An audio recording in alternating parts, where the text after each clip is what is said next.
Bonjour à tous, je vous remercie pour votre participation. Ce webinaire hashtag partenaire sur le pouce du jour est porté sur la présentation du DAC 77 Nord, dispositif d'appui à la coordination, donc pour présenter ses missions et ses actions. Avant de commencer, je vous invite encore une fois à vous présenter dans le chat avec votre nom, prénom et fonction. Pensez bien à poser vos questions dans le chat au fil de l'eau de la présentation. On y reviendra après. Voilà, on a une première partie de présentation et ensuite on fera une partie de questions-réponses. Pensez bien également à couper vos micros. Et donc, je vais vous partager tout de suite mon écran.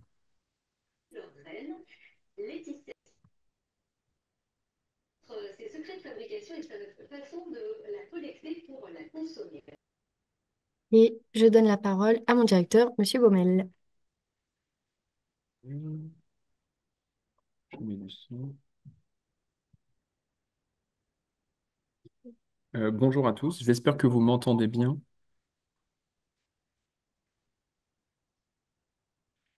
Alors, merci. J'ai un petit écho, c'est bon. Merci à tous d'être présents pour ce petit temps de présentation de l'association. On sait que vous avez des journées bien remplies, donc merci d'avoir pris le temps de vous connecter ce midi. Donc on va aller directement à l'essentiel pour vous présenter un peu la structure que donc je dirige avec mon équipe à mes côtés qui se présentera au fil de l'eau. Juste pour vous présenter un peu comment on est structuré rapidement avant d'aller après entrer sur les missions.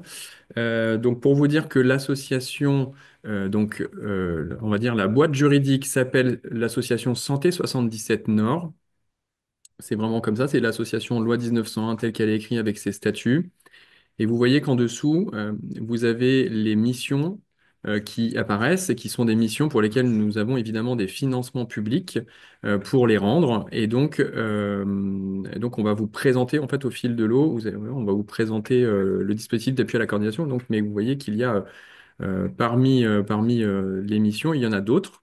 Donc la principale, donc c'est celle qui fait l'objet de la présentation du jour, celle du dispositif d'appui à la coordination 77 Nord, euh, qui sera beaucoup plus détaillé, mais si on devait le résumer, a pour mission, grande mission de faciliter les parcours de santé euh, pour des cas que nous on estime, enfin qu'on juge complexes. Alors, hein, pour être très clair, c'est le terme de la loi, c'est comme ça que c'est présenté, donc les situations complexes. Après, vous aurez l'occasion peut-être de retravailler sur la notion de complexité, qui est, voilà, et ce qu'elle peut revêtir.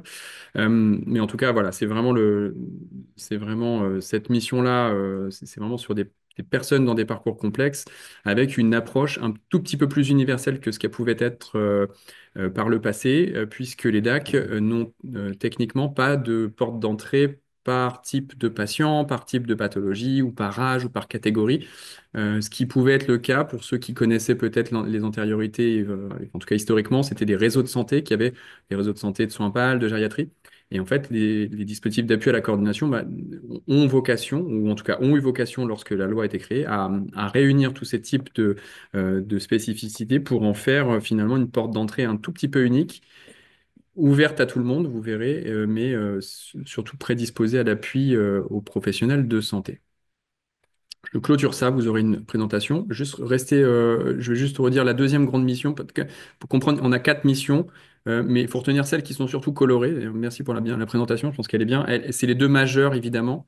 C'est-à-dire que c'est le DAC d'un côté et c'est l'équipe mobile de soins palliatifs territoriales pour le même territoire pour les soins palliatifs, avec entre guillemets, pardon, un peu la même mission, c'est-à-dire favoriser du maintien à domicile, mais évidemment, cette fois-ci, avec un contexte palliatif très clair et déjà déterminé, ce qui, du coup, voilà, est une mission très spécifique de l'association. Les deux autres, vous les voyez, je les prononce pas forcément, ce sont des plus petites actions, mais voilà, ça montre que l'association est quand même sur, globalement, un objet associatif autour de la coordination de situations et de projets. Et voilà, et retenez principalement le DAC et l'équipe mobile de soins palliatifs, à mon sens, aujourd'hui. Cette association aujourd'hui est donc financée, donc je le reprécise, donc par l'Agence régionale de santé Île-de-France, et elle est financée pour intervenir sur un grand territoire que vous avez donc à l'écran, avec on est sur, il y a 240 communes, et on est sur un chiffre à peu près environ égal à 840 000 habitants. Évidemment, ça bouge un petit peu. Vous le savez que c'est un département qui est extrêmement dynamique démographiquement. Alors les gens viennent, pas forcément les ressources médicales avec, donc c'est sûr que ça complexifie un peu pour nous tous dans la santé, ça peut complexifier, et je vois même qu'il y a même des élus, donc vous voyez bien comment ça peut se passer, mais voilà, donc c'est bien, on a une population qui grandit, qui vieillit, et donc ça fait aujourd'hui, enfin on est aujourd'hui à peu près à 840 000 habitants sur ces 240 communes. Pour vous dire la composition, le financement que nous percevons pour la mission du DAC, et a fortiori de l'équipe mobile, mais on va se concentrer sur le DAC aujourd'hui, les financements que nous percevons servent pour 85%, donc la grande majorité évidemment, à pouvoir financer des professionnels de santé pour accompagner les personnes qui sont dans des situations complexes. Vous allez pouvoir bien comprendre toutes ces notions, mais pour vous dire un petit peu de manière exhaustive quelles sont les professions et quels sont les humains et qu'est-ce qu'ils font comme métier derrière, eh bien, aujourd'hui, vous avez donc, vous voyez, enfin, je ne vais pas tout relire, mais vous avez des infirmières pour certaines, avec une petite spécificité pour Madame Forest. Vous avez des référentes donc, de parcours qui peuvent être d'origine professionnelle un petit peu différente. Vous avez donc des médecins vous avez aussi eu l'occasion de prendre la parole, le docteur Gagnon, tout à l'heure, donc voilà. Voilà. Et puis nous avons, pour l'autre mission, après vous verrez, il y a une mission vraiment auprès des patients avec donc ces professionnels-là, les psychologues. Et puis on a après une mission autour, et peut-être on peut passer la slide d'après, on a aussi une mission qui est liée à l'appui à la structuration des parcours de santé. Et pour mener ces missions-là, et on a aussi des chargés de projet. Donc, juste pour revenir sur ces deux missions, et donc ça, c'est les deux axes que la loi fait apparaître depuis 2019. Les DAC ont deux grandes missions. La première mission, elle est sur l'aide et l'appui dans vraiment l'approche patient dans sur des situations de patients en situation complexe. Encore une fois, on aura l'occasion, vous aurez l'occasion de voir un peu la diversité des demandes, mais on est vraiment centré autour d'un patient avec une équipe pluripro, comme on vient de vous montrer juste auparavant. Pour la deuxième mission, qui est prévue dans la loi et que nous menons sur le territoire 77 Nord, qui s'appelle dans la loi l'appui à la structuration des parcours de santé. Peut-être dit autrement, c'est une forme aussi d'animation et de partenariat, on va dire, avec l'ensemble de l'écosystème. Parce que, évidemment, quand on est dans un DAC, a fortiori quand on travaille en tant que coordinateur ou référente de parcours auprès de patients, les situations étant diverses, on a besoin de savoir quel type de ressources je peux disposer pour engager dans un parcours de santé. Et donc, pour connaître ces ressources, pour les identifier, pour les rendre visibles, pour à la fois l'équipe en interne et puis, a fortiori, aussi au reste de l'écosystème, comme par exemple les partenaires sur le pouce qu'on organise. Hein, oui, c'est un peu la démarche qu'on a. Évidemment, pour ça, vous voyez qu'on est sur une mission qui est complètement décentrée d'un patient. On n'est plus sur la coordination médicale, paramédicale ou sociale ou psychologique. On est sur voilà, du partenariat, de la mise en visibilité, des webinaires, enfin tout un tas de missions très complémentaires voilà, qui sont aujourd'hui assurées donc par des personnes qui sont plutôt chargé de projet, chef de projet, et ainsi de suite. Et donc, vous voyez on n'est pas sur la même population de soignants. S'il y a des choses à compléter, vous me dites. Hein. J'en arrive à ma dernière diapo pour ma part, qui reprend à... C'est pas, non? Qui, du coup, va répondre à la question quand faire appel au DAC. Alors, on l'a mis au pluriel parce que je ne l'ai pas précisé, mais évidemment, ce n'est pas une spécificité du Nord 77. Je vous ai évoqué tout à l'heure le Code de santé publique et la loi, donc vous avez bien compris que c'est bien une politique nationale. Donc, si vous êtes, par exemple, dans des lieux d'exercice, euh, peut-être pas du Nord Seine-et-Marne, vous êtes au milieu de la Seine-et-Marne, sachez qu'il y a également un DAC Sud. Si vous êtes plutôt du côté de Chelles ou vous avez aussi un DAC dans le 93 si vous avez des demandes. Enfin voilà, donc juste pour aussi repréciser le contexte national.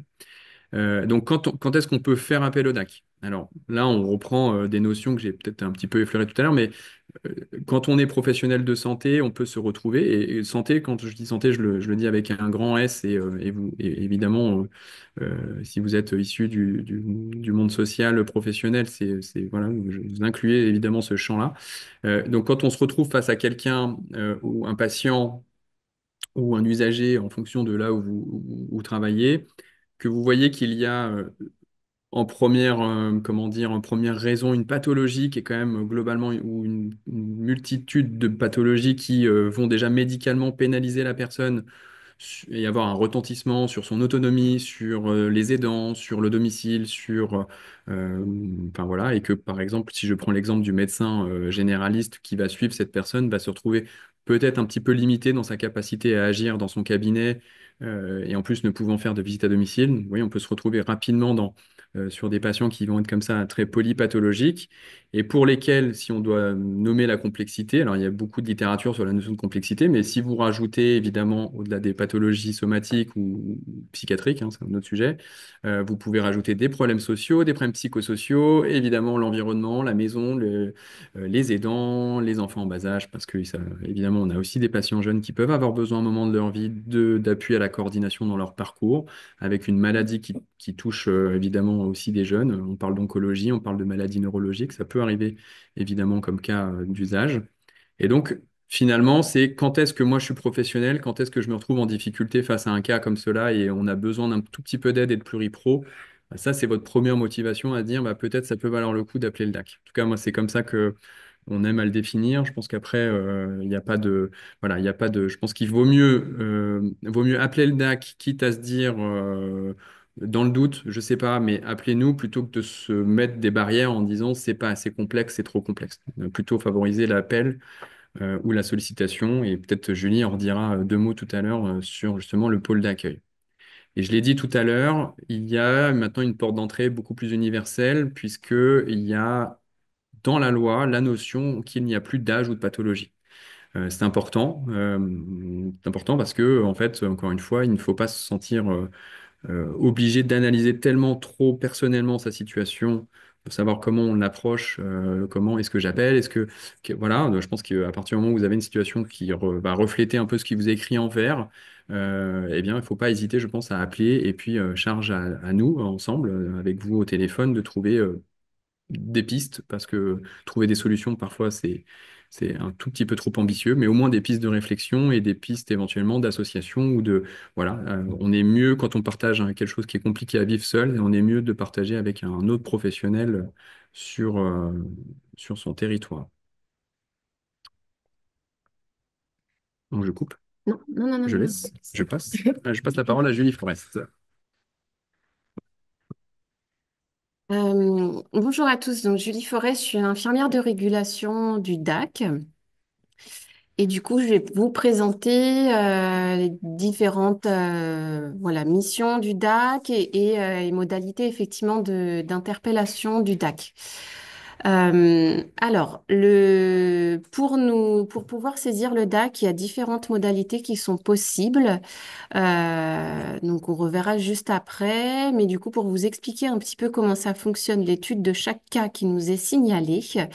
Donc, on reçoit les demandes, donc soit par téléphone, par mail ou sur le lien sécurisé qui est accessible sur le site du DAC. On récupère des informations pour faire l'étayage, l'enquête sur la demande, pour avoir plus de détails, pour bien comprendre, pour être sûr, pour bien cerner la situation. Et suite à ça, il y a ce que nous, on appelle différents niveaux de réponse.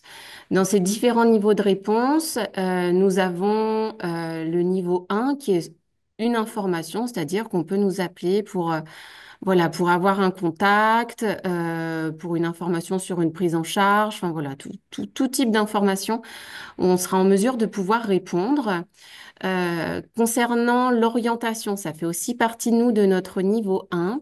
Là, c'est une orientation, c'est une réponse immédiate avec un suivi assez souvent, justement, de cette réponse. Donc, ça peut être une orientation vers d'autres associations, vers d'autres dispositifs, vers des professionnels qui sont directement en lien avec la personne. et la situation dans lequel le patient est. Et en niveau 2, donc nous avons là l'accompagnement. Donc là, c'est la phase où le patient va être par la suite suivi par l'une des coordinatrices du DAC. Alors, si vous voulez, on a voulu vous présenter un petit peu cette fiche de recueil de données. Donc, c'est celle-ci qui nous aide à compléter pour toute demande. Alors, bien évidemment, vous y mettez le maximum d'informations que vous avez. On sait très bien que tout le monde ne peut pas tout avoir en information. Il reste tout de même important sur l'identité de la personne, le fait d'avoir son consentement sur l'intervention du DAC, car pour rappel, le DAC intervient uniquement avec le consentement de la personne et si elle n'est pas en mesure de pouvoir s'exprimer, de l'entourage. Et ensuite, effectivement, à la fin, vous avez l'encadré motif de la demande. Là, c'est pour vous permettre de réfléchir un petit peu sur cette situation. Qu'est-ce qui vous bloque? Qu'est-ce qui vous manque? Quels sont les freins que vous rencontrez dans cette situation? Et sur quoi est-ce que vous souhaiteriez avoir du soutien de la part du DAC? Non, Ah, oui, il y que a Madame quelqu'un. Fromenteau. Tu parles d'aujourd'hui? Ouais.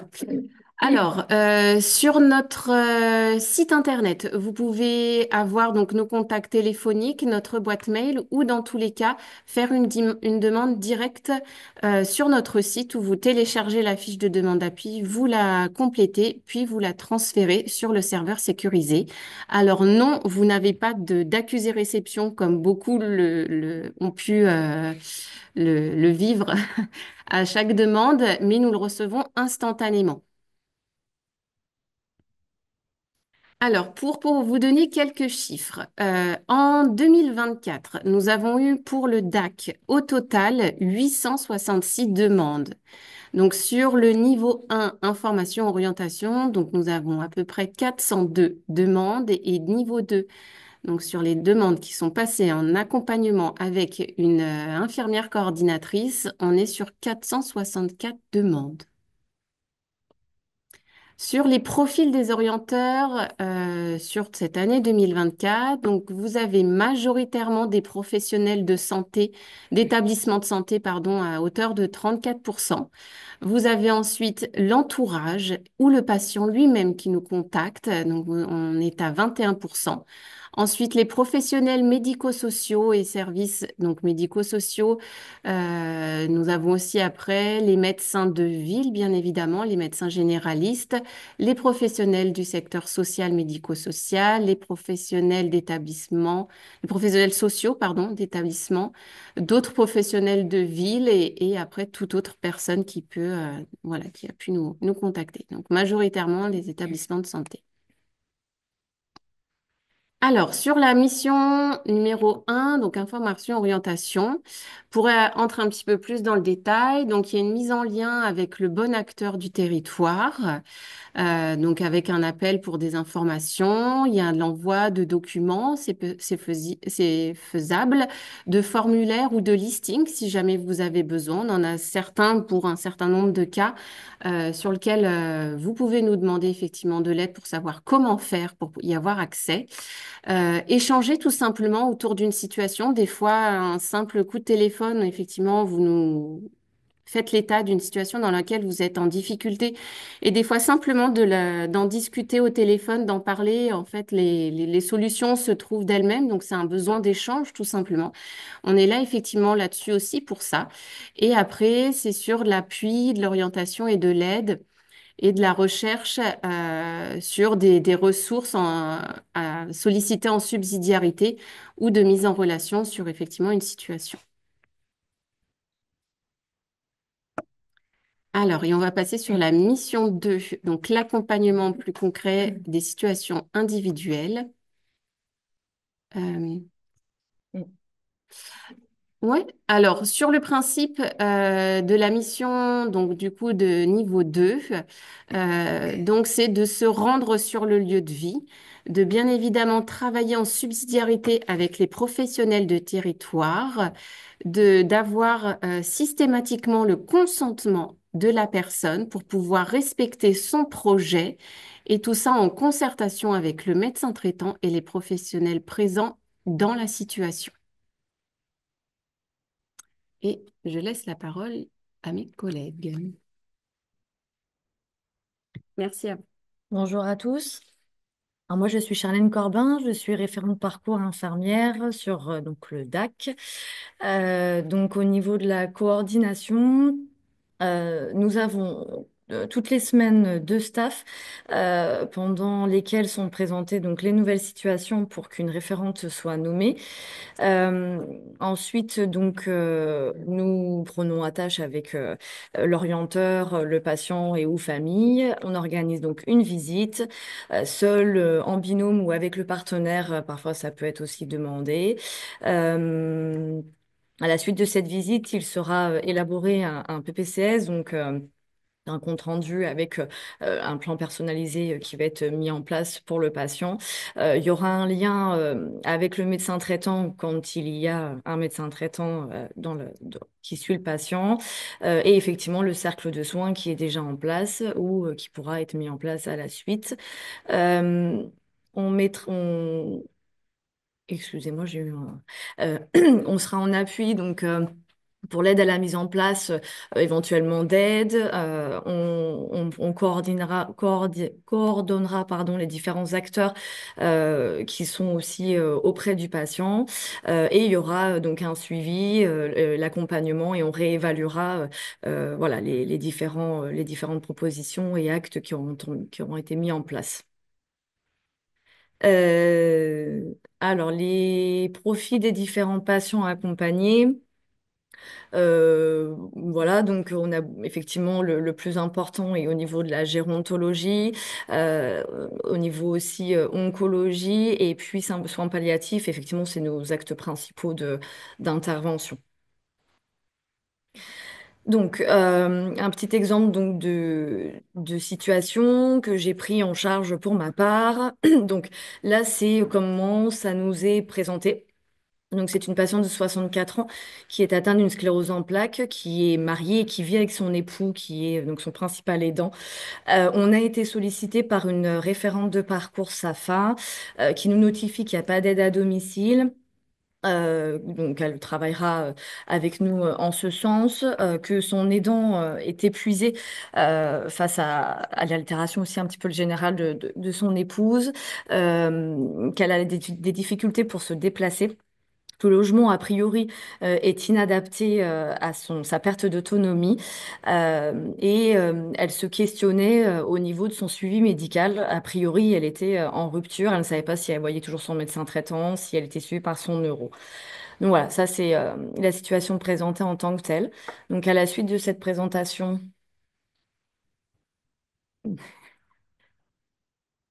donc on a organisé une visite au domicile, donc avec la référente parcours SAFA, donc c'était à sa demande, moi-même, et effectivement on n'a pas notifié, mais il y avait un médecin coordinateur qui était présent avec nous lors de la première visite. Donc on a voilà évalué la situation dans sa globalité, donc au niveau de son autonomie. Effectivement, elle gérait seule sa toilette, son mari l'aidait si besoin. Le logement était très clairement inadapté, encombré. Elle devait monter des marches qui étaient assez pentues. Au niveau moral, voilà, il y avait une fragilité émotionnelle, mais qui était à réévaluer en lien peut-être avec cette sclérose en plaques. Un suivi médical donc, qui était en rupture au niveau neuro. Médecin traitant, c'était pas ça non plus. Et elle avait arrêté la kiné, disant qu'elle ne voyait pas de plus-value. Au niveau social, donc elle avait peu de liens avec sa famille. Elle ne sortait pas du tout de son domicile parce elle craignait le regard des autres face à sa perte d'autonomie. Et au niveau social, il y avait donc des grosses difficultés financières. On a appris que donc leur maison allait être mise en vente et qu'elle était même vendue. Et il y avait donc des démarches sociales APA, MDPH qui allaient être en cours. Voilà, donc à la suite de cette visite, on a élaboré dans un premier temps, on va dire, les points les plus importants, donc le plan d'action. Donc nous, côté DAC, on a proposé donc une évaluation par une psychologue de l'association qu'elle a accepté, de se mettre en lien avec le neurochirurgien pour voilà, réorganiser une consultation de suivi. Et côté SAFA, donc on s'est vraiment partagé les tâches. Côté SAFA, il y a eu donc l'accompagnement pour la complétude du dossier APA et pouvoir déclencher des aides et la mise en place d'un banc de bain. Voilà, parce qu'elle avait une baignoire au domicile qui n'était pas du tout adaptée. À la suite, donc, ces plans d'action, on s'est laissé un petit peu le temps l'une et l'autre pour réévaluer. On a convenu de suivre la patiente en binôme parce qu'en fait, à chaque fois, on avait toujours un point social et un point médical à faire ensemble. Donc, le médecin n'est pas revenu avec nous, mais voilà, la référente SAFA et moi-même, nous y sommes rendus assez fréquemment quand même, tous les 1 à 2 mois selon nos disponibilités. Et donc, voilà, madame a repris un suivi médical avec son neuro et neurochirurgien. Voilà, a priori, là, il avait été acté qu'il n'y avait pas forcément de nouveaux traitements possibles, mais en tout cas, elle est suivie. Il y a eu donc l'initiation d'un suivi psychologique. Voilà, là, il y a le travail donc, qui est toujours en cours sur le relogement du couple. Elle a pu bénéficier d'aide par l'APA et nous avons travaillé aussi avec une TISF, donc par le biais du SAFA, pour qu'elle accompagne la patiente vers des démarches administratives, pour certains rendez-vous, voilà, qu'elle veille un petit peu sur la situation et le bon suivi aussi des aides qui avaient été mises en place ou du moins de tout ce qui avait été mis en place. Voilà, et je passe la parole à ma collègue pour la deuxième situation. Merci Charlène. Bonjour, moi c'est Armelle Quintin, je suis référent parcours et éducatrice spécialisée. Du coup, je vais vous présenter la situation de Flore, âgée de 95 ans. C'est une situation qui a été adressée au DAC par le médecin traitant parce que Madame présentait des troubles cognitifs qui s'aggravaient, une désorientation dans le temps, elle mangeait la nuit et elle arrêtait de s'alimenter le jour, un logement totalement inadapté et surtout des chutes qui commençaient à être à répétition. Donc moi, je suis arrivée dans un contexte où on m'a juste expliqué que Madame était veuve et avec 3 enfants. Donc, une fois qu'on a reçu cette demande, je suis allée au domicile.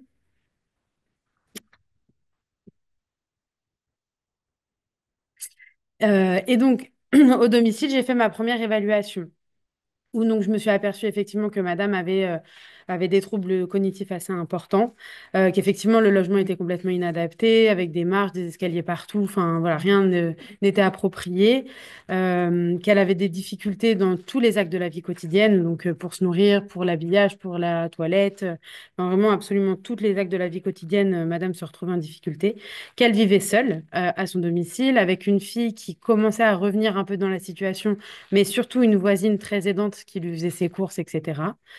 Et avec un contexte familial extrêmement compliqué. Un logement donc inadapté et une vulnérabilité qui était conséquente puisque Madame ouvrait un peu à n'importe qui et faisait rentrer un peu tout le monde dans son domicile. Donc, à la suite de cette visite à domicile d'inclusion, j'ai échangé avec le médecin traitant de madame qui nous avait adressé justement cette situation pour faire le point avec elle et pour maintenir le lien entre le DAC et le médecin traitant. On a lancé les demandes d'APA. Justement pour que madame puisse bénéficier d'une téléalarme, d'une aide au ménage et d'une aide au repas et qu'on puisse aménager de nouveau, enfin qu'on puisse aménager tout court son appart, enfin sa maison pour mettre du petit matériel médical et du gros matériel médical comme un lit médicalisé, etc. Et à la suite de ça, j'ai demandé à notre médecin gériatre de m'accompagner lors d'une visite à domicile pour justement pouvoir un peu plus bilanter les troubles cognitifs de madame. Ce qui en a découlé justement donc des gros troubles cognitifs et donc la mise en place d'une mesure de protection juridique. Au départ, je voulais m'appuyer de la famille, mais étant donné que la famille était très problématique, j'ai dû réaliser un signalement pour personnes vulnérables. Et aujourd'hui, Madame est en EHPAD, donc on a tout mis en place et maintenant elle est institutionnalisée.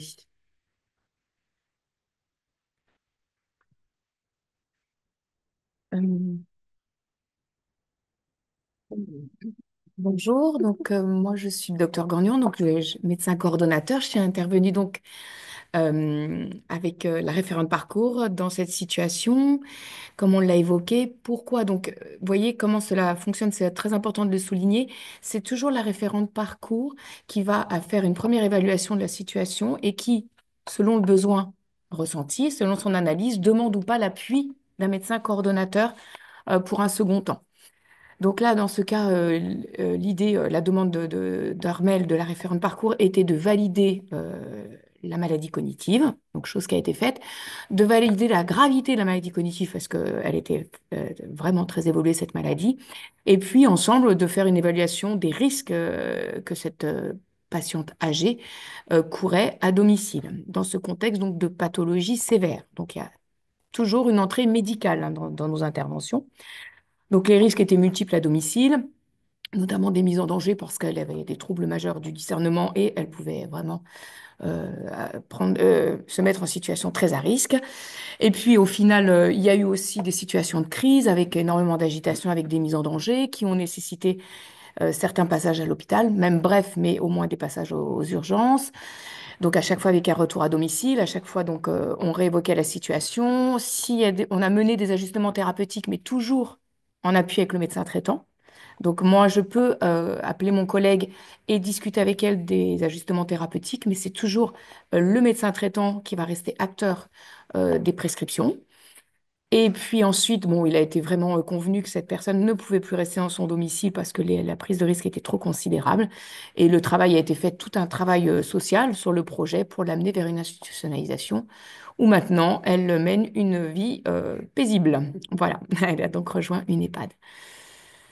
Donc, c'était un exemple vraiment de type de, voilà, comment on peut gérer à deux une situation très gérontologique. Mais voilà, quelle est la place de référent de parcours et la place du médecin coordonnateur gériatre que je suis. Donc, si on veut faire vraiment une petite synthèse de nos accompagnements, on est surtout, je pense qu'on peut se positionner en expert du domicile hein, et on peut évaluer vraiment le domicile dans un contexte de pathologie avancée ou de polypathologie ou des situations un peu de crise avec multiples hospitalisations. Vraiment, c'est ces contextes-là. On va travailler bien évidemment avec les partenaires. On va organiser au mieux, enfin dans le respect des souhaits du patient, hein, bien sûr. Mais si son souhait est de rester à domicile, on fera tout pour que cela reste possible. Donc, on va vraiment beaucoup travailler avec nos partenaires pour coordonner les prestataires, renforcer les plans d'aide si nécessaire, aménager le logement s'il le faut, faire intervenir des ergothérapeutes. Voilà, on va essayer de maintenir au maximum à domicile. On va aussi, dans la mesure où cela est nécessaire, apporter de l'aide aux aidants, qui sont quand même souvent le maillon fort de ce maintien à domicile, hein, parce que l'aidant, si ils rompt le domicile, risque d'échouer. Et puis après, voilà, on va être en facilitateur de parcours. On va essayer d'avoir des accès à des ressources spécialisées, des consultations spécialisées. On va chercher des établissements adaptés s'il le faut. Et on va coordonner tout ça. On peut aussi participer à des prises de décision pour les médecins traitants qui parfois se sentent un peu isolés dans ces situations très complexes. Et donc, on peut aussi avoir une réflexion collective et collégiale. Et voilà, ça nous arrive aussi beaucoup d'accompagner tout ce qui est démarche de mesures de protection juridique. Alors, si on a le soutien des proches, de la famille, la mesure est un peu simplifiée. Si c'est pas le cas, il faut passer par des mesures de signalement que vous connaissez dans leurs règles. Voilà. Alors, Alors, pour la troisième mission, pour le pôle d'animation territoriale, on est quatre sur l'animation de territoire. Donc, je suis Marie Combe, chargée de projet territorial.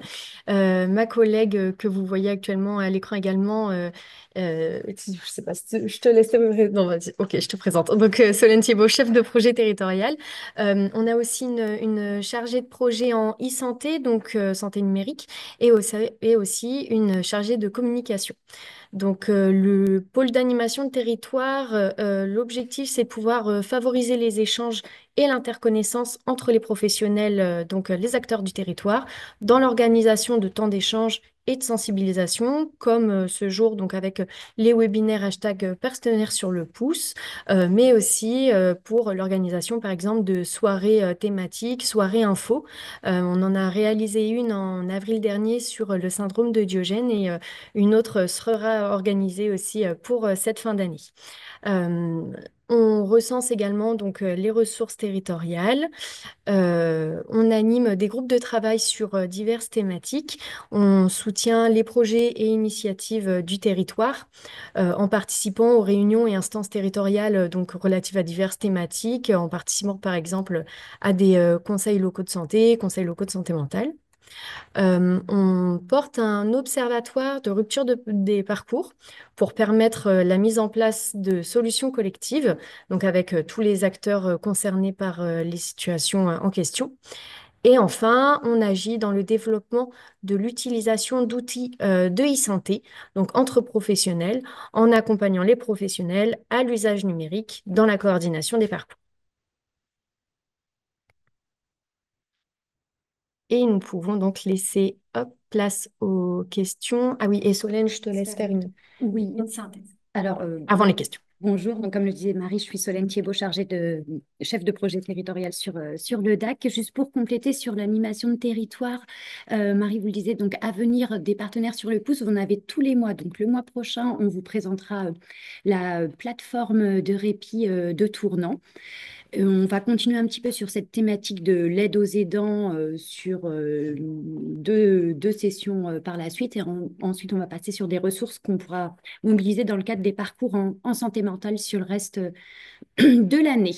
Et on aura une prochaine soirée information qui se tiendra probablement plus au quatrième trimestre 2025.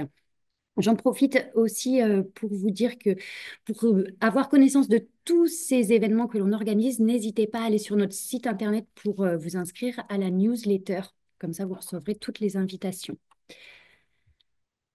Et puis avant qu'on passe aux questions, voilà, l'idée aujourd'hui, c'était vraiment de vous retracer un petit peu les grandes missions, comment on s'organise au sein du DAC pour vous appuyer, vous accompagner. Donc, vous l'aurez compris, l'idée du DAC, c'est d'avoir une porte d'entrée unique pour les situations de santé dites complexes, on l'a répété plusieurs fois, mais différents niveaux de réponse. Donc, vous avez le niveau d'information, d'orientation avec Julie Forest que vous avez vu en premier, qui est vraiment là à votre écoute pour pouvoir échanger sur certaines situations. Et ensuite, toute notre équipe de coordination, donc nos référentes de parcours de plusieurs métiers et nos fonctions support, nos médecins et psychologues. Vous n'en avez pas eu aujourd'hui, mais l'idée à travers les deux, en tout cas, situations qui vous ont été présentées, c'était de vous montrer à la fois une situation dans laquelle on voit bien la collaboration avec les acteurs du territoire, c'est-à-dire que quand on fait de la coordination, oui, nous, on va appuyer sur le parcours de santé, mais on va se mettre en lien là, notamment dans la situation avec les acteurs sociaux pour accompagner toutes les démarches qu'il y a à faire. Et dans l'autre situation, la coordination à un autre niveau avec la pluridisciplinarité au sein de notre structure, de comment en fait cette pluridisciplinarité, arrive à nous faire avancer dans la prise en charge de ces situations. Donc là, en l'occurrence, référente de parcours, médecin.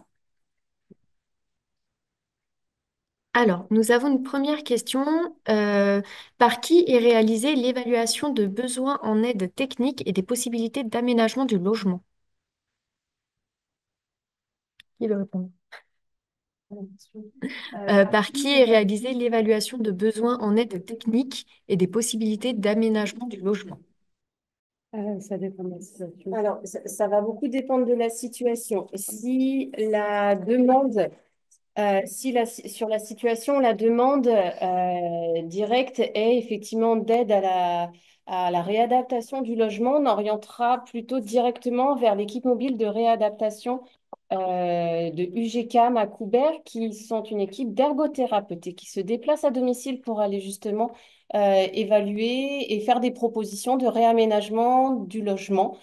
Euh, Si après, c'est un cas beaucoup plus complexe que nous prenons en charge sur le DAC et donc qui va passer en coordination avec mes collègues, Du coup, mes collègues, elles... Bah, inévitablement, pendant nos visites, nos premières visites d'inclusion, on évalue l'autonomie et on évalue s'il y a besoin ou non de mettre en place des aides ou du matériel. Et en fonction, donc s'il y a un partenaire avec lequel on peut travailler, donc voilà, faire un retour en partenaire en notifiant ce qu'on a évalué et ce qui paraît judicieux de mettre en place comme aide, on peut être amené à en solliciter des partenaires aussi pour l'autonomie MDS pour ces démarches-là, comme il peut nous arriver, nous aussi, de faire les démarches. Donc voilà, durant nos évaluations, on fait inévitablement une évaluation de l'autonomie, des besoins d'aide et des besoins du matériel.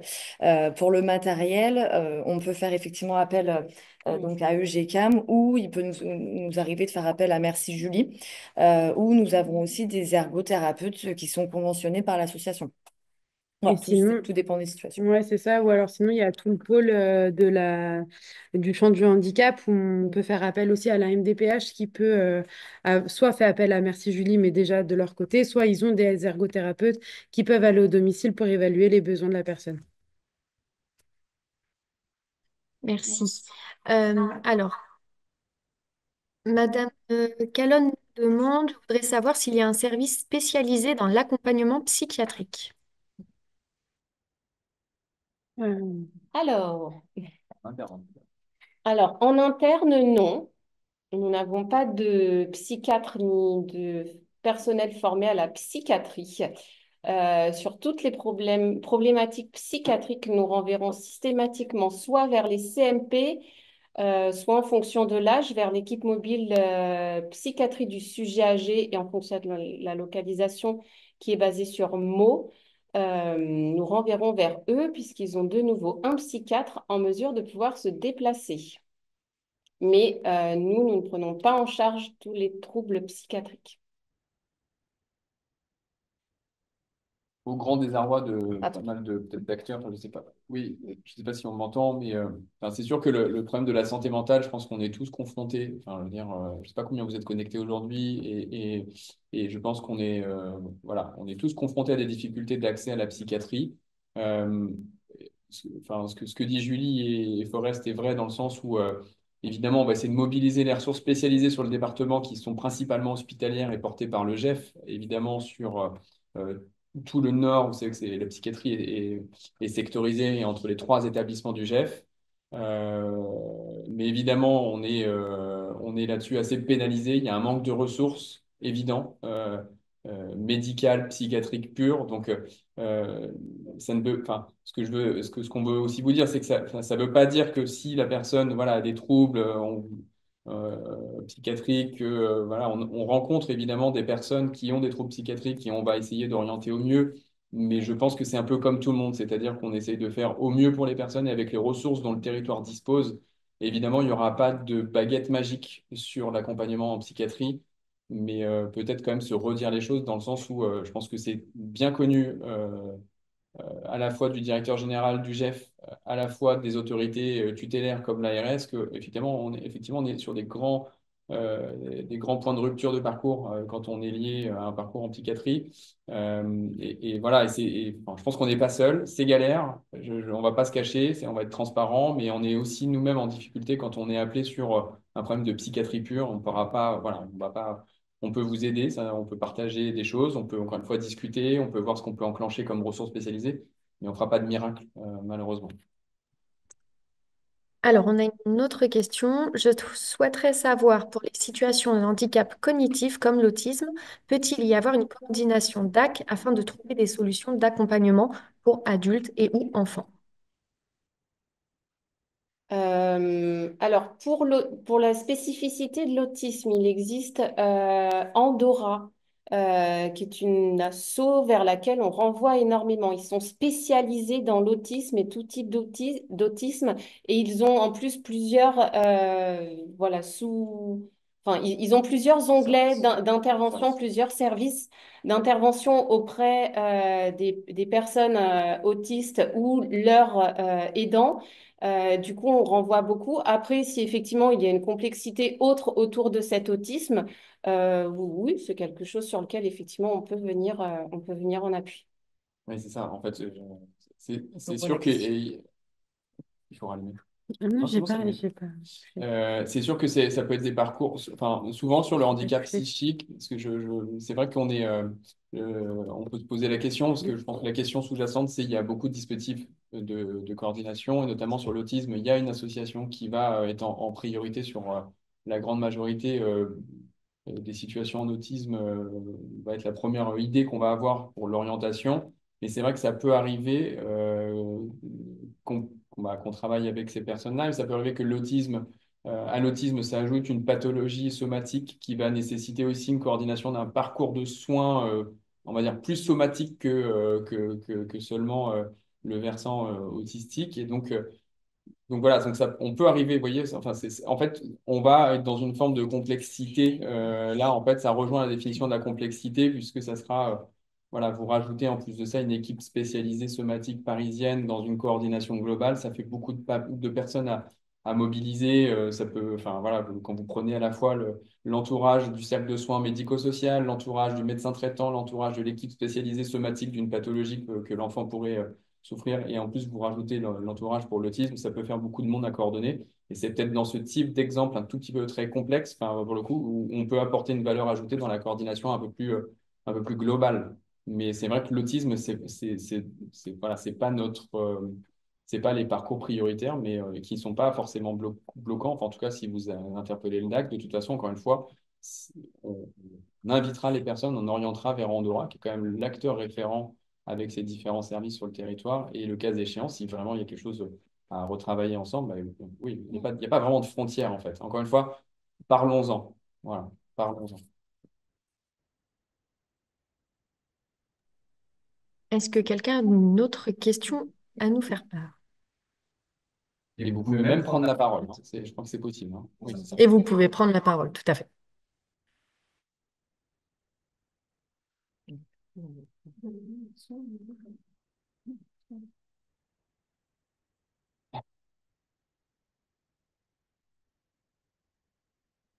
Euh, Peut-être avant, oui, c'est ce que je vais dire.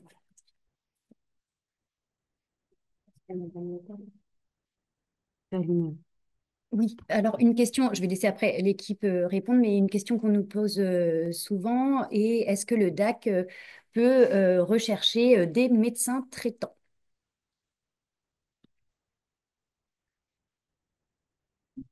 C'est à moi? C'est à nous. Alors, on connaît tous la problématique des médecins généralistes sur la Seine-et-Marne. Nous sommes tous confrontés à cette même problématique et à l'heure actuelle, il y a les CPTS qui sont du coup en cours de création ou créés à l'heure actuelle qui ont pour mission de trouver des médecins traitants enfin, sur les personnes habitant sur la localisation de la CPTS. Donc, à l'heure actuelle, nous, ce n'est pas notre mission. On a les mêmes difficultés que vous, on a les mêmes problématiques que vous sur les médecins traitants. Ça reste les CPTS dont nous avons les coordonnées des coordinateurs de chaque CPTS. Donc, par contre, on peut vous donner ces coordonnées sans souci pour que vous puissiez les joindre, expliquer la situation et que eux puissent vous venir en aide pour trouver un médecin traitant. Sachant que les CPTS, du coup, sont composés justement de professionnels de santé libéraux qui interviennent sur leur territoire à chaque fois. Et là encore, si je peux juste aussi nuancer, enfin, je veux dire, faut être aussi clair sur le territoire, ça reste extrêmement compliqué, même si on passe par les CPTS. Enfin, voilà, on fera le lien, mais je veux dire, il faut être aussi très lucide sur leur capacité en interne de pouvoir mobiliser quelqu'un sur un médecin généraliste partenaire ou adhérent de la CPTS. Hein, les CPTS, ce sont des associations. Ça sera de toute façon, voilà, ça reste les points névralgiques difficiles de notre département, enfin même au national, j'ai l'impression, mais en tout cas sur notre partie du département. L'accès à la psychiatrie, on l'a énoncé, voilà, ça c'est fait, on a coché, c'est compliqué, et il ne faut pas non plus attendre des miracles sur la psychiatrie dans un court terme pour l'instant. Et sur les médecins traitants, c'est évidemment là aussi très pénalisant, et les CPTS peuvent avoir pour certaines des réponses, d'autres pas forcément. Voilà, donc retenez qu'on peut les mobiliser, mais n'attendez pas forcément tout le temps un résultat aussi favorable, même si on le souhaiterait évidemment sur ça. Ça reste des ressources très rares. Et sinon, en cas de difficulté, il reste la téléconsultation. Ça reste une option à envisager, en tout cas. Merci beaucoup. Oui, Madame Peretti, en effet, on pourra vous communiquer ultérieurement les coordonnées des CPTS. Et avant de reprendre la question posée par la MDPH, je laisse la parole du coup à Madame Calonne qui nous a levé la main. Oui, donc je reviens quand même au champ psychiatrique. Effectivement, qu'on connaît bien le problème, enfin le manque de moyens, mais est-ce qu'il n'y a pas une porte d'entrée? Parce que bon, en Dora, on sait que c'est saturé, etc. Est-ce que dans le DAC, il pourrait pas y avoir un recensement? Nous, on nous dit toujours de nous adresser au DAC, les établissements médico-sociaux. Mais là, je viens de passer mon temps avec vous et je m'aperçois qu'en fait, dans ce qui concerne l'accompagnement des personnes en situation de handicap dans le secteur médico-social, donc à part, je dirais, du soin purement, du somatique, quoi, hein, je dirais, l'accompagnement à la santé mentale, bon, donc j'ai bien compris qu'il n'y en avait pas, mais est-ce qu'il pourrait y avoir un recensement? Est-ce qu'on pourrait quand même être guidé? Parce que ça reste quand même très compliqué, quoi. Euh, voilà, donc ça, c'est... Parce que nous, souvent, on nous dit DAC Nord 77, quoi, DAC Nord 77. Et j'avais une autre. Alors, je m'aperçois aussi, parce que je suis allé rechercher sur Internet avec les acronymes. En fait, vous avez parlé tout à l'heure de pôle animation territoire. Donc, c'est très, très bien. Mais il faut faire attention parce qu'on a le pôle autonomie territoriale aussi. Et à un moment, j'ai cru que DAC et PAT, c'était la même chose. Non, alors sur... Parce qu'à un moment, vous avez parlé du PAT dans la présentation des projets. Et en fait, voilà, c'est à distinguer, parce qu'à un moment, je ne savais plus qui était qui.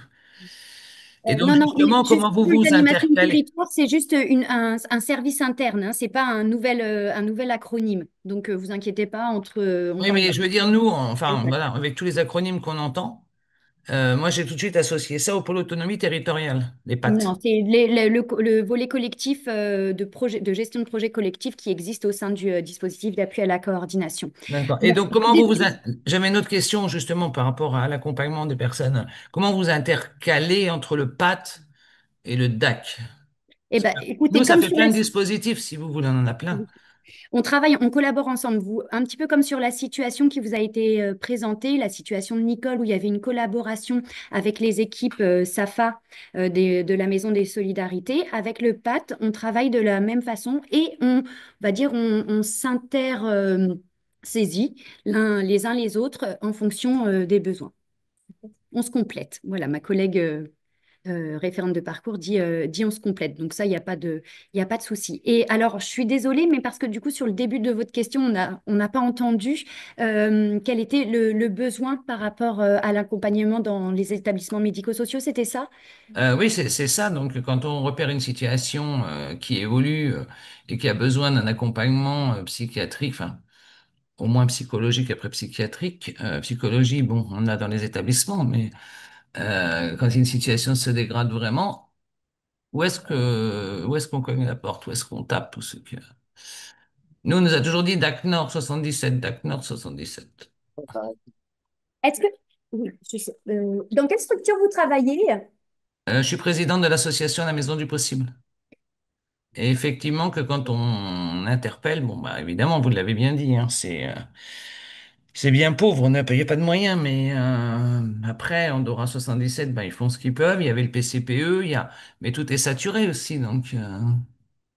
Oui, en fait, enfin, je sais pas, j'ai pas de réponse à vous. Vous m'entendez? Oui, ça marche. Oui, oui. J'ai pas une réponse hyper précise à vous donner. Enfin, là, je pense que vous êtes sur une généralité et c'est vrai qu'on dit beaucoup d'appeler le DAC et voilà, c'est pour ça que nous, notre propos, c'est de vous représenter l'émission, de vous dire que de toute façon, vous aurez toujours quelqu'un qui vous répond au téléphone, on va dire, qui vous répond au téléphone. Donc, en fait, je pense qu'il faut les questions qui vont se poser au fil de l'eau après cette présentation, quand vous allez vous retrouver voilà, avec votre équipe, vos équipes. Moi, je pense qu'il faut qu'on s'appelle, il faut qu'on se voit, parce que je voyais, j'ai du mal à vous dire c'est blanc ou c'est noir. En fait, justement, le dispositif du DAC, il a été un peu justement inventé pour ça, pour se dire, en fait, qu'est-ce qui peut relever des missions rendues par quelqu'un par ailleurs et voilà, qu'est-ce qui fait qu'on ne pourra pas y accéder. Et du coup, ça va plutôt être le DAC qui peut se mobiliser. Donc, on n'aura pas la réponse à tout. Et évidemment, enfin, je veux dire, à un moment, on n'est qu'une asso financée avec un peu plus de un peu moins de 30 personnes, pardon. Donc, c'est sûr qu'on ne va pas résoudre tout. On ne va pas résoudre la psychiatrie, on ne va pas résoudre la crise identitaire des médecins généralistes. Enfin, voilà, enfin, à un moment, faut être très clair.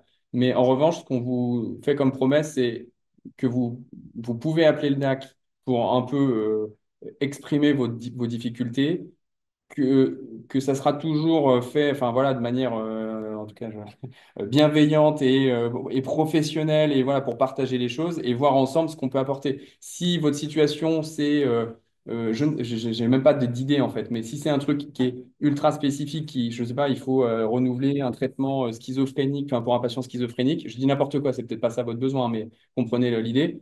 C'est sûr que nous et l'équipe, on n'aura pas la réponse à vous apporter, évidemment. Enfin, voilà, on va pas se cacher, ça va être compliqué. On pourra essayer peut-être de passer des coups de téléphone, de voir, on peut se rendre. Mais vous voyez, je peux pas vous donner une réponse structurée en disant ça, c'est sûr, c'est réglé, on va le faire. Et ça, c'est Andorra qui va le faire parce que c'est sa mission. Parce qu'après, il y a le terrain, il y a la réalité et que parfois, bah, voilà, on est tous un peu débordés et c'est compliqué. La seule promesse qu'on peut vous faire, c'est qu'effectivement, le DACNOR répond. Enfin, en tout cas, c'est nos missions et on est là. Vous avez au téléphone, vous avez des gens qui peuvent prendre votre demande et on peut la travailler ensemble et voir ce qu'on peut faire. Et même si on ne va pas mobiliser un psychiatre interne qu'on n'a pas, bah, peut-être qu'on aura une autre idée sur le moment et en fonction de la situation et qu'on pourra la mobiliser pour votre cas. Voilà, je suis désolé de répondre comme ça. J'aimerais bien être blanc ou noir dans certaines réponses, mais en fait, on fait vraiment de la personnalisation des parcours des personnes qui nous sont appelées au cas par cas et notamment sur la psychiatrie. Évidemment, il faut prendre beaucoup d'humilité et de recul sur la capacité à faire les choses comme on souhaiterait 100% les faire. Bah, parfois, voilà, il faut peut-être agir autrement. Donc moi, vraiment, j'invite à bien bien connaître le numéro de téléphone et d'appeler et d'en reparler, quoi. Enfin, je pense que c'est vraiment ça mon message aujourd'hui aussi. Merci. Et pour une dernière question, donc pour la réalisation d'un dossier MDPH en niveau 1, vous orientez vers les acteurs qui interviennent déjà auprès de l'usager et niveau 2, c'est vous qui le constituez. Alors, si effectivement vous nous interpellez pour des démarches administratives du type effectivement complétude de dossier MDPH, on vous enfin, en tout cas moi je vous renverrai vers bah, les services du pôle autonomie avec qui on travaille en étroite collaboration et qui du coup se chargeront de pouvoir vous accompagner, vous ou l'usager, dans les démarches. Et d'ailleurs, je vois qu'Aurore Desjardins est connectée, qui peut Ouais. peut-être confirmer qu'il n'y a pas il y a pas de difficulté sur ce type de demande en cas de besoin. Voilà, il y a alors, pôle ou c'est pas pôle, maintenant c'est point, autonomie territoriaux, donc ils sont dispatchés sur les trois territoires. Ah bah voilà, vous avez Madame Desjardins qui se. On n'entend pas. Il faut Tu as juste ton brancher le micro. micro, Aurore, s'il vous plaît. J'ai mis la vidéo, mais pas le micro, effectivement. Bonjour. Donc, effectivement, oui, les PAT, on travaille, on est en collaboration hein, donc avec les DAC. Souvent, on se partage en fait les missions hein, quand on est sur des évaluations en binôme. Et oui, effectivement, on réalise la constitution des dossiers MDPH, en tout cas sur toutes nos permanences de proximité du public. Voilà. Merci Aurore. Et ça, d'ailleurs, on peut essayer enfin, si vraiment il y avait des besoins, vous voyez, typiquement, ça peut être un motif d'appel pour savoir où sont situées les permanences des PAT, parce qu'évidemment, c'est un grand territoire, il y a beaucoup de permanences, il y a deux associations qui portent ces trois pôles points autonomie, donc voilà, ça peut faire un peu de lieux d'accueil différents. Donc ça, n'hésitez pas, vous voyez, typiquement, si vous avez besoin là, bah, en fait, on se fait un petit appel et puis on voit ensemble avec les PAT, ou alors vous prenez directement l'appel avec le PAT si vous avez la chance déjà de connaître les numéros de téléphone ou les contacts utiles. Mais voilà, vous voyez typiquement ce genre de souplesse qu'on peut imaginer et d'interpellation de niveau 1. Merci beaucoup. S'il n'y a pas d'autres